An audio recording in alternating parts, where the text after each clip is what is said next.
All right. So I guess at 15, you started rapping? Yeah. And your dad gave you a book about Emmett Till. Mm-hmm. And I remember I interviewed Bill Duke, the actor. Mm-hmm. You know what I'm talking about? Yeah, I know what you're talking about. And he remembers as a kid getting the news about Emmett Till. He's that old. Right. That's crazy. And, just the effect of what it had on the world. Right. Really, the fact that you had this mother that had enough courage to have an open casket funeral with her son looking like that, to have everyone take pictures. Right. You know what I'm saying? Like, you have kids. Can you imagine having an open casket funeral for something like that? Like it's a different level of strength. You know what I mean, to do, but she understood what it's gonna right. Symbolize for years to come.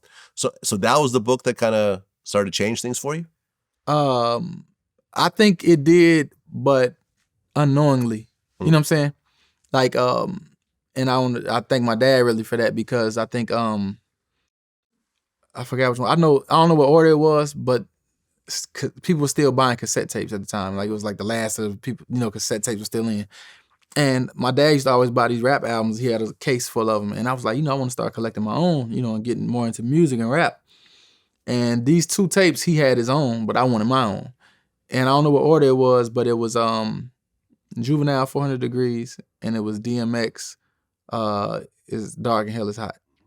And I want to say DMX album was first. But anyway, he had me read this Emmett Till book first. I had to finish the Emmett Till book in order for him to buy me the tape. So I'm like, all right, bet.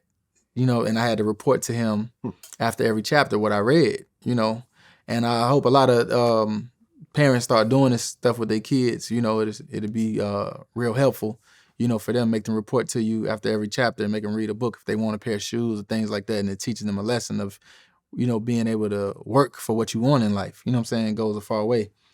And I think the other book was Sounder, with the black kid with the dog. And I had to do those books, but they definitely, and the next one was a Malcolm X book. And I forgot what album that was. But it was the Rough Riders album. They little joint album with the whole group. Yep. It was that. So I had to do that, and I had to read that, and that kind of like, I never heard of Emmett Till ever in my life until then, So I'm going back and forth to him, explaining him what I read. And it's like, I'm mind blown by this. Like, and then this happened, and this, and that's not dawning on me like he already knows about all of this. You know what I'm saying? So as a kid, it's like, dang, and yeah, it just was crazy. But I think it definitely helped me and kind of birthed something in me as far as the reading and the music. You know what I'm saying? And just those 2 clashing in the knowledge. You know what I'm saying? Because the best rappers are very knowledgeable. You know what I'm saying? And they're dealing with words. So it's like you should know a lot about English. You know what I'm saying? Because that's what you're actually using as a rapper. You know what I'm saying? Okay, and by the time you get to high school, is that when you started like rapping and putting out mixtapes on your own and so forth? Yeah, the first mixtape I put out was like at the end of my senior year. Yeah, but I was rapping, like getting in little home studios and stuff throughout high school, like mostly like my sophomore, my junior year, senior year, stuff like that. But I kind of got real serious right at the end of high school because I had money to really support it. Big money now. You know what I'm saying? So you were hustling in high school? Yeah, I started at 17. Yeah, my junior year. Okay, what made you start hustling your junior year? I remember I had 2 of my friends, with two dudes I was cool with. I started seeing them coming to school, and I'm like, damn, they fresher than normal. You know what I'm saying?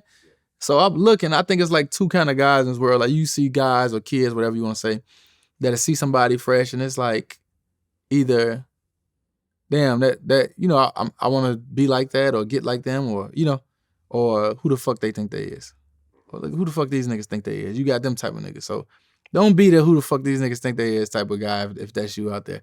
But anyway, and I hollered at one of them because I had class with him, and I told him like to put me on, like I'm trying to, and he's like, nah, man, just stick to the sports shit, because I was real good at football, basketball, and track. So he was like this ain't, and I'm like, nah, like I'm really, like I can't be sitting around waiting to my birthday to come for my dad or somebody to buy me an outfit, and then it's like the rest is just nothing. Like I'm just wearing old clothes, basically. You know what I'm saying? And I'm like, so finally he ended up giving me like a half ounce. You know, it was like, just, you don't owe me, just come back and spend with me, you know? So half ounce not really much, but it's something, you know what I'm saying?